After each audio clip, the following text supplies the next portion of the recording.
What's going on, everybody? This is Jacob Shoup. You're watching the Tom O'Brien Show. Again, no camera for today, but that's all right. We'll get that moving sometime soon. Man, what a boring day in the market. Yeah, obviously I'm kidding. Today was very difficult for me to kind of get my thoughts together and, try to figure out what to attack first. I mean, you have some major stuff going on here, right? Obviously, you have DeepSeek, you have that yen trade, the yen carry trade blowing up for sure. We're going to talk about all this. We're going to try to create some kind of like operating framework. The real truth of the matter, and I'm speaking more on DeepSeek right now and kind of its impact, is we don't really know what this means. And I really do think there is so much haze that's going on, right? And you're getting what I think in some areas are extreme overreactions that are deriving from people not really understanding how all of this stuff works. And I'm certainly not claiming to be an expert on AI because I'm not. But I do read a lot, and I read a lot from people who are experts, have PhDs, work in these realms, and kind of getting a better understanding of what this necessarily means and what the impacts are, right?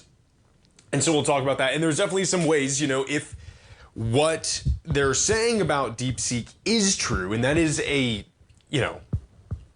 huge if, right? Because what blows my mind is, from what I'm seeing, is people just taking this at face value, right? Like, no doubt compute's cheaper, okay? Like, that's legit. But I mean, this whole conversation on how much it costs to develop the large language model, right?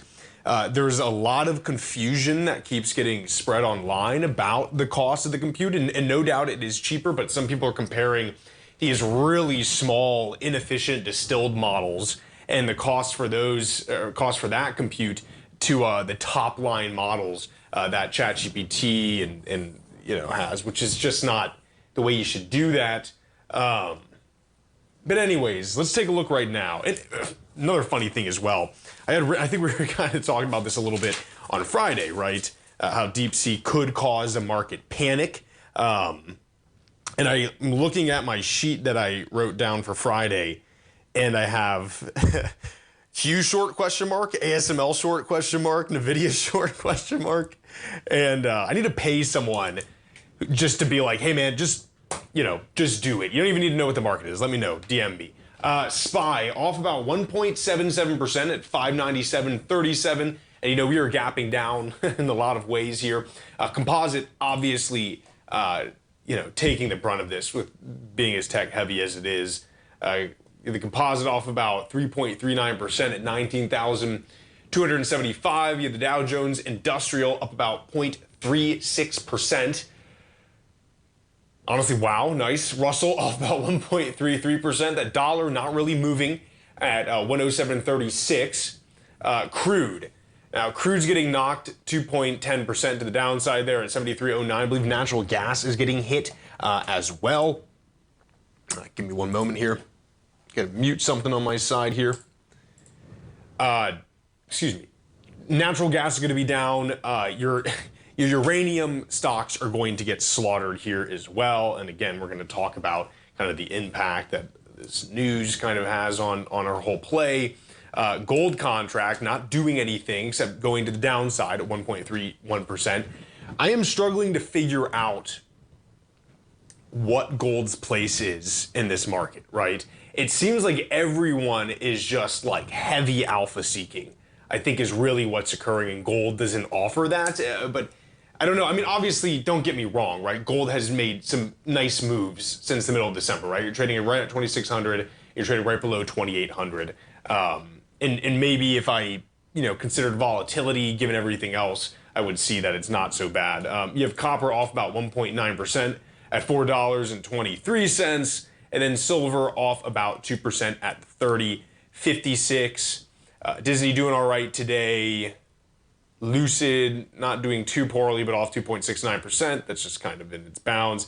Meta up 0.25%. What is funny is Apple. This is just hilarious. Their AI attempts are just so horrible, and same with Meta's really. that it's just not a problem for them today. Apple's up 3.81% at 231. Meta's still up 0.29%.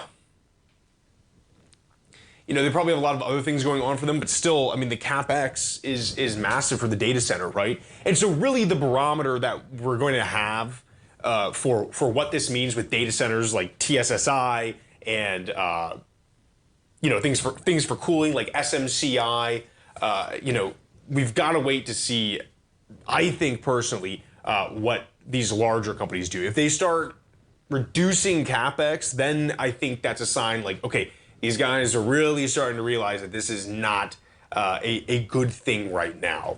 And then we really have to pivot from there. Nokia off a little bit, Steel Dynamics off. Tesla really shot here, off about 3.22%.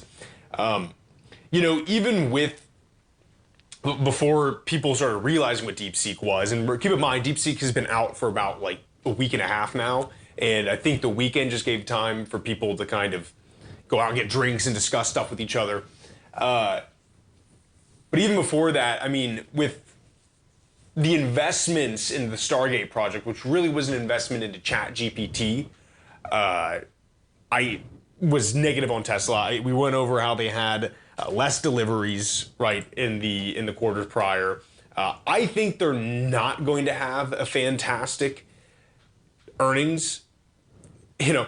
And I think everything going on right now in the realm of AI, which, you know, of course they can leverage that with Grok and XAI and all this kind of stuff, right? I think that's not going to be able to float it the same way, even if what's going on with DeepSeek is actually not as existential as people are making it out to be right now. I still think Tesla gets in a bad spot. So I again, might go against my own advice that I usually provide, which is don't short Tesla. I might consider doing that. Folks, you stay right there. We're going to be right back with Steve Rhodes of Mastering Probability right after this break.